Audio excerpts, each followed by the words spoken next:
Welcome to North County Today. I'm Deb Roselle. And I'm Larry Naratelli. And today we're at Mission San Luis Rey here in Oceanside, where a little later on I'll be talking with Father Michael Weishar, the superior of the mission.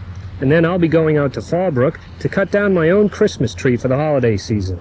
And later on, Doug Green takes us on a whale watching expedition right here off Oceanside, so don't go away.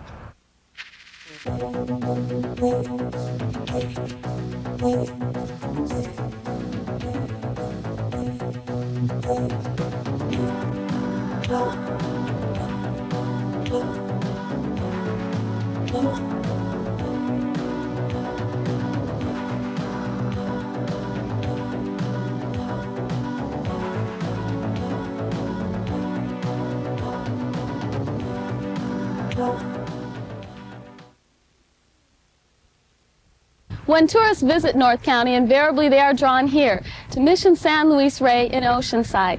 If these walls could speak, they would reveal the colorful history behind the settlement of this region by Franciscan Padres.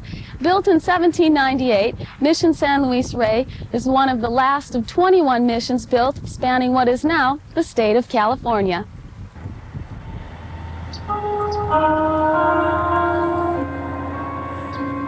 A lot of people think that because it's near San Diego, and San Diego Mission was the #1 that was founded by Father Serra and his coterie of friars, they think this was #2. Serra went from San Diego all the way up to Carmel, to Monterey. And then he went down the line and San Juan Capistrano was founded and a couple others were founded. This was the 18th of the 21 California missions. Father Michael Weishar is the official guardian of Mission San Luis Rey. For the past 4.5 years, he has been in charge of 12 Franciscans and a staff of 2 who live on the premises. He's also the unofficial historian and brings to life the story of the mission. It was completed, the whole complex, for the biggest amount of Indians of any one of the 21 California missions. We had over 3,000 Indians connected with this mission. They were taught, they were trained to do various types of work, various trades. There were over 50,000 head of cattle and sheep, total 50,000. That's why one of the reasons why this was called the King of the Missions. The original Mission San Luis Rey included much of Camp Pendleton and covered 128,000 acres. For more than 30 years, it thrived on serving the needs of the native Indian. But in 1835, the law of secularization was passed. Mission properties were given to the Indians and quickly bought up by colonists, forebears of today's developers. Sold in 1835 to Pio Pico, who later became the governor of California. It sold to him for $1,800. Can you believe that? What a deal. What a deal is right. So all the Franciscans had to leave all the missions so that they could be sold. They went back to Mexico or went back to Spain. And then in 1865, after 30 years of secularization, the Congress had been lobbied many, many times, and they passed a bill, and Abraham Lincoln in 1865 signed that bill returning all of the missions to the church in California, 1865. But there were not nearly as many Franciscans, there were not nearly as many priests on California to take over the missions, so a lot of them just went down, down, down into the dirt. Mission San Luis Rey was no exception. In the period that followed, the mission was reduced to nothing more than the walls of the church. But as fate would have it, an Irish immigrant, Father Joseph O'Keefe, saw to the restoration of the church. He rebuilt a smaller version of the original mission to serve as a learning center for young Franciscans. Many of those students, including Father Michael, found themselves in this chapel praying. And we would chant the office in Latin in those days. I studied here in 1942 to 45, and we would sing Deus in adjutorium meum intende, Domine adjuvanda me festina, Gloria Patri et Filio et Spiritui Sancto, Sicut erat in principio, and so on, in Latin. The mission remained a college until 1969, when it took on its latest role, Retreat Center. What used to be classrooms for the students are now conference rooms for the retreats. What used to be the 56 bedrooms for the students, now 56 bedrooms for retreatants, people that come here and stay overnight from Friday night to Sunday, or they come with groups during the week for other seminars. I wish people knew about San Luis Rey. It really is a great spot. We have a magnificent museum. Again, the best museum of any one of the 21 California missions, not prejudice. The word is spreading. The 1987 retreat season at the mission is already booked. Reservations are being taken for 1988, and the church has 1,500 regular parishioners. Mission San Luis Rey has changed roles through the years, but its purpose has remained the same, to spread the gospel of the Lord. This Christmas season, Father Michael has a special but familiar message. Let there be peace on earth, and let it begin with me. Let there be love on earth, and let it begin with me. Merry Christmas, North County, from Crystal and Michelle. Merry Christmas, everybody! Stay tuned for the Mardells on North County Rocks.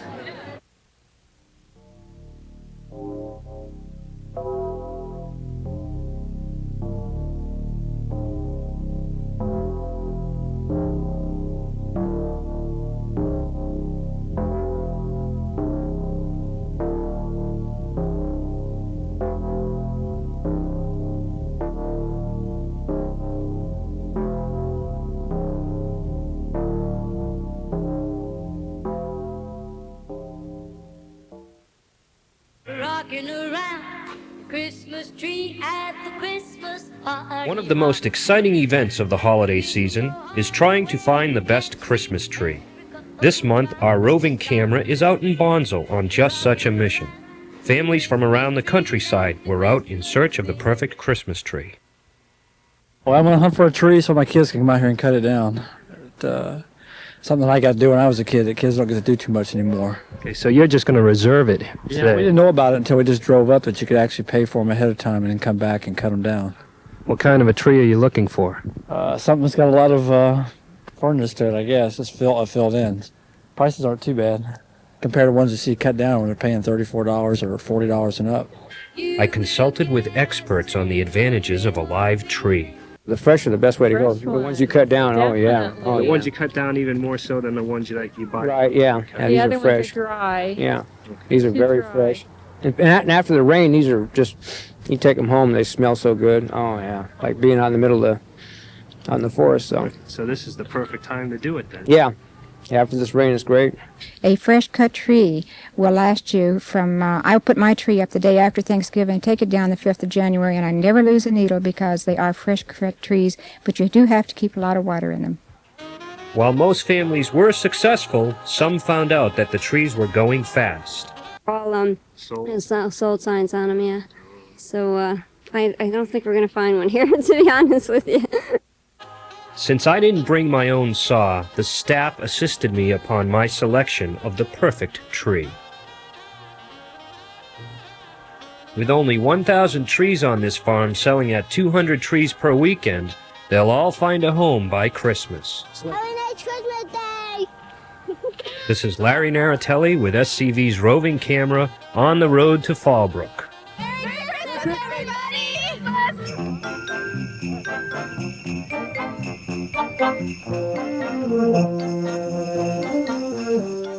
On Sunday evening, December 7th, the residents of Carlsbad met in Rotary Park for the second annual Christmas tree lighting ceremony. This was a spectacular event that started off with some Christmas songs by the Carlsbad High School Band and a special appearance by none other than Santa Claus. Hi, how are you? Hi, boys and girls. Oh, you're coming over here and see. All the city's children anxiously awaited their turn to sit on Santa's lap and ask for their favorite Christmas toys.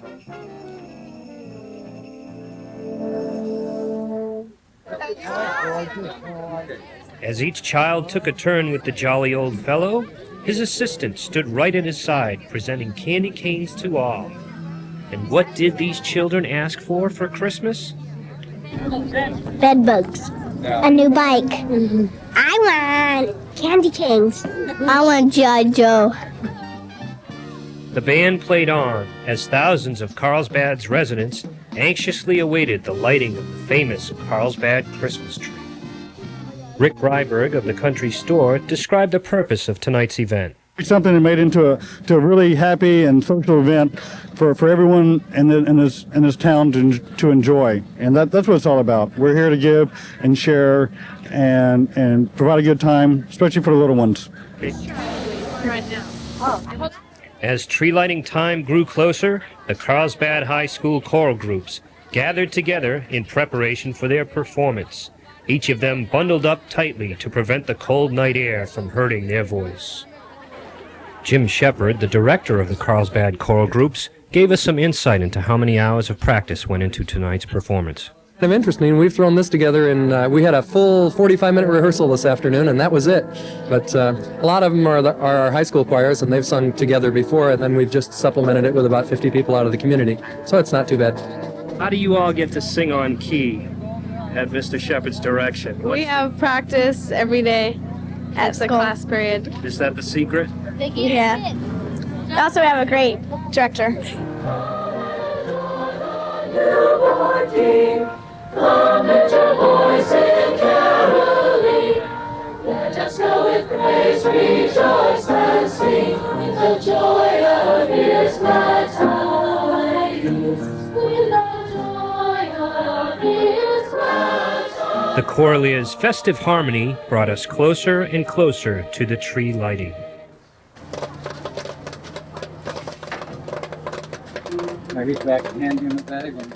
As the night air brought in a chill, popcorn and hot chocolate were offered up to keep warm the spirits of the Carlsbad faithful. Finally, the moment of truth as the newly elected mayor, Bud Lewis, threw the switch.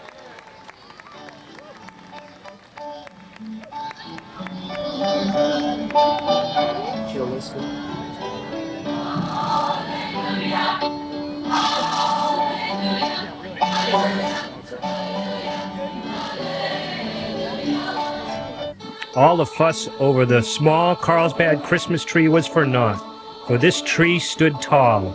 It was a beautiful sight for everyone to see. It's a good tradition that Carlsbad started. This is Larry Naratelli, coming to you from Rotary Park in Carlsbad from the annual Christmas tree lighting ceremony.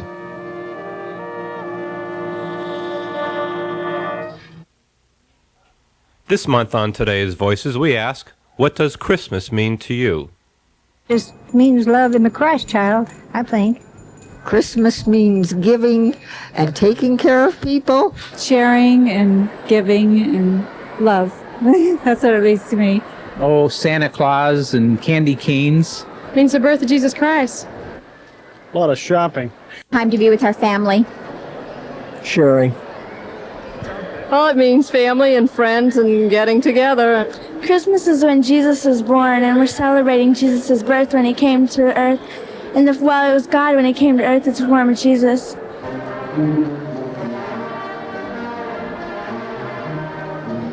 Giving. Fun. It's wrapping gifts for San Pasqual High School. It's a time for giving and forgiving and thanking. Lots of toys. And to you? Giving. For me, it means family time. Well, it means a good time of the year. Well, it means sharing and giving and spending time with your family and that stuff. Busy restaurant, huh? Lots of service. Toys. Toys? Toys. Right now, Christmas means it's too commercialized. It's all commercialized now. It's not what it used to be at all. I think it's a time to be everybody to be happy and celebrate something that all the families get together with. A time of giving and a time of loving other people. My brothers are nice to me. When God came alive and everything. It's a time for giving and Christmas means a lot of stories about how people shop. Giving, coming home for the holidays and being with your family. Helping others and doing service. Santa Claus, gifts. Giving and sharing and receiving. And shopping. Joy. It's fun. I love it. Family and being together and Christ. Festivity that's connected with it. Celebration, being with your family. Colorful lights and Santa Claus. I like getting presents. I guess the colors and celebration. Being here and having all my family with me. The joy in the birth of Jesus. It's the time we celebrate when Jesus was born. I don't know. Christmas means happiness to everyone. Christmas to me is a time for family to get together and eat a lot. I don't know, but I love going shopping for it. I think it's fun because you get to buy all these gifts for everybody, and I don't know, I like it. It means Dixieland jazz and presents and all kind of good fellowship for everybody.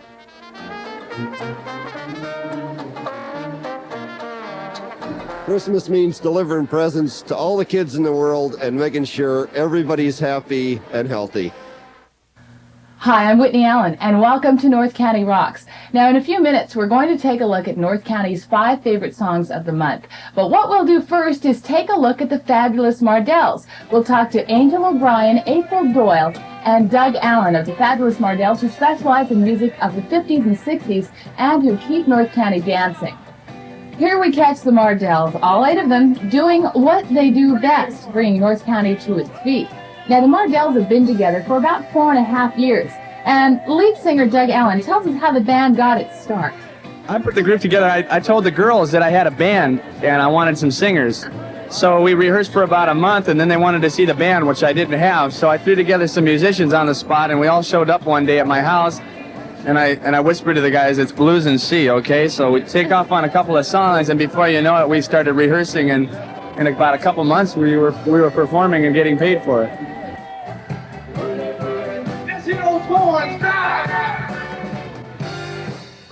While the Mardells seem to belong to North County, seeing how often they play here, they do get around to LA and beyond. Right now we're playing about 6 nights a week. We play all over the place. We've gone, here to LA, to Phoenix, Tucson, New York. We just went to New York and Bermuda this last summer, and especially in December, it's really hectic because a lot of times we'll have 2 parties in one day, and that's nuts. Watching the Mardells at the Belly Up last week, you realize you're seeing more than a group play music. You're seeing synchronized horns and full choreography. You're seeing hours and hours of rehearsal time, right? Well, not really. But we play so much that we can manage to do it while we're on stage. Really? That's what's good about it. It's fun. Now, in between gigs, the Mardells provided the commercial music for an album called Doo Wop Rock. The producers of the commercial were so impressed with them, they asked the Mardells to do an album of their own. We finished one. Yeah. It's called the Mardells, and that's our first record. It's our first album. It's a 2-record set, and there's 24 songs on it altogether. It's kind of a big project for a first album, but 24 songs and a 2-record set, and we're selling it right now in the Belly Up Tavern. So now you can travel to Bermuda to see the Mardells, or bring them home on a 2-record set, catch them in North County as another band rolls towards the big time. And remember, if you'd like to ring in 1987 doing the Pony, or the Slim, or the Twist, you can make the Mardells part of the New Year's celebration.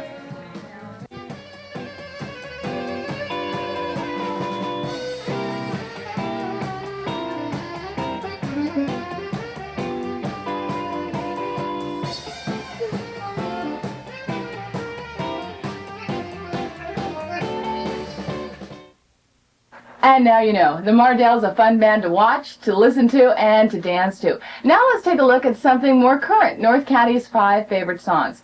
Checking in the number 5 spot, it's a group that became popular with a techno-pop sound. You may remember Ready for the World with Oh Sheila and Digital Display. Well, they've softened their sound for this one.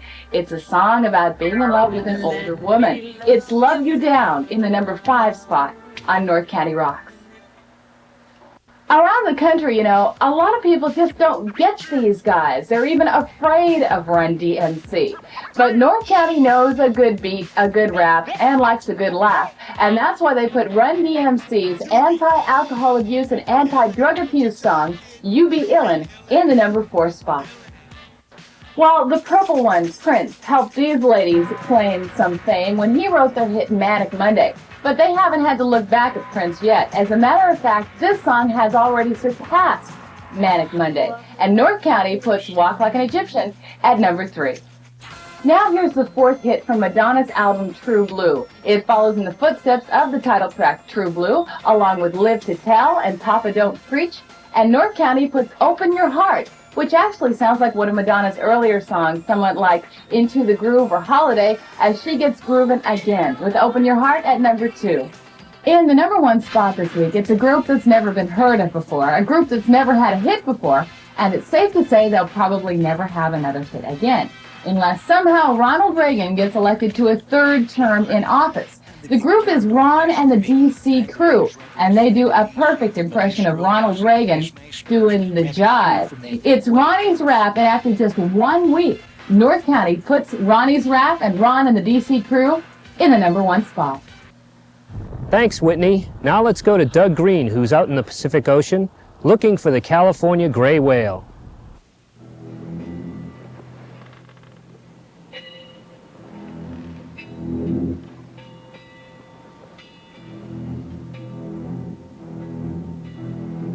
Can you remember how you felt in the summer of 1975 after the movie Jaws opened in America's theaters?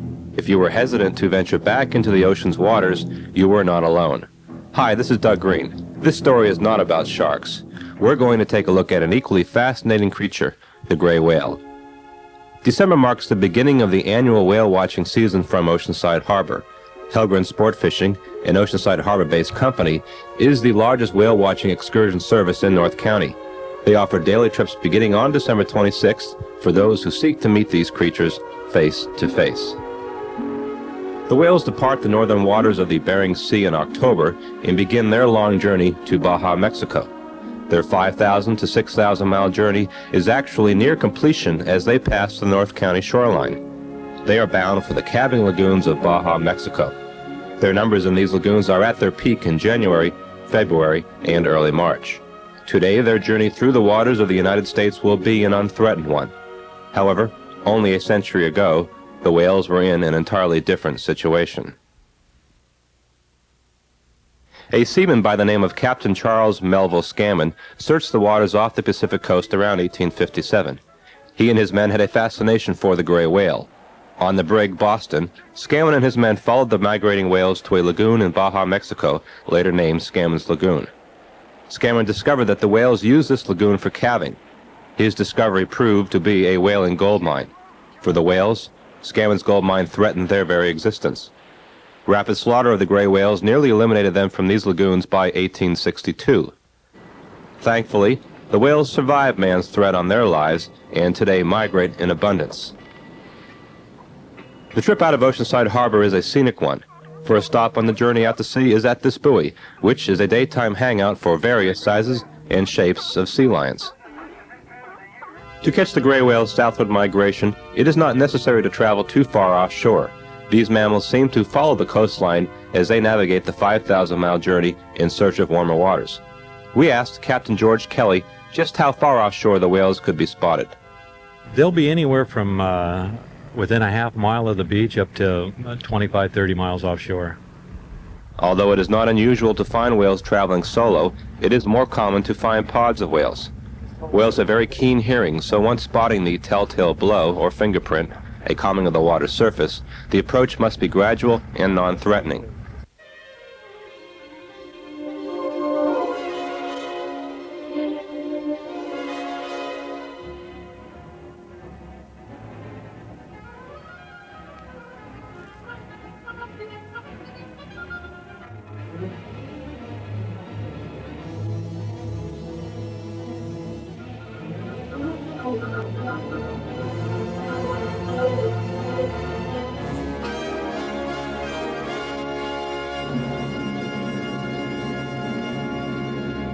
The mature whale can measure in excess of 30 to 50 feet, with corresponding weight of about 35 to 45 tons.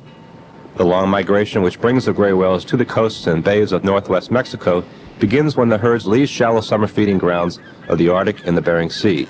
The whales do not feed frequently on their journey unless they encounter large concentrations of fish. Despite their massive size and weight, the whales seemingly swim effortlessly as they dive, resurface for air, and dive again. Probably the most spectacular sight on any whale watching trip is that of watching the whale's final dive into deep water as they fluke, giving the whale watcher some insight into their tremendous size. An even more rare sight is the breach, where the whale literally propels itself vertically up and out of the water. Experts generally regard this behavior as an attempt to rid themselves of the barnacles which attach to their exterior. Japanese whalers of the early 1800s told tales of whale flukes actually breaking apart whaling boats and even killing some less fortunate whalers.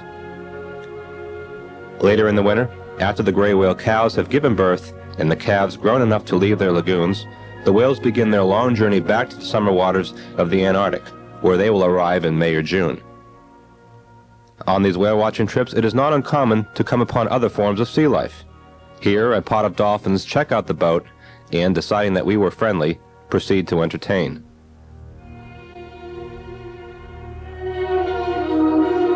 To truly appreciate the beauty and grace of these mammoth creatures, you really must go whale watching.